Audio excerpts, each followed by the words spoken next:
Doctor Mohammad समीउज़्ज़मा, cardiologist Hyderabad से।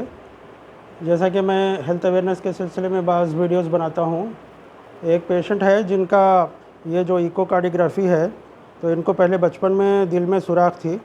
तो ये है, यहाँ से शुरू हो रहा है, पैच डाल दिए, ऑपरेशन हो गया है। यहाँ से जो टाँके हैं यहाँ से नज़र आ रहे हैं, और ये नीचे जो है ये दूसरा टाँका है, तो ये पैच डाल दिया गया है।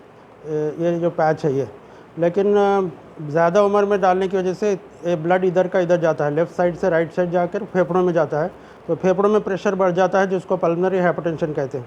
तो दिल में सुराख है, तो जितना जल्दी डॉक्टर बोले उतनी जल्दी करवाना ज़रूरी है, वरना ये पल्मोनरी प्रेशर बढ़ने की वजह से इसमें क्या हो रहा, ये खून के दौरान वापस प्रेशर दिल में आ रहा, जिसकी वजह से ये ट्राइकस्पिड वाल्व कहते हैं। तो खून ऊपर जाना चाहिए, उसके साथ साथ नीचे आ रहा,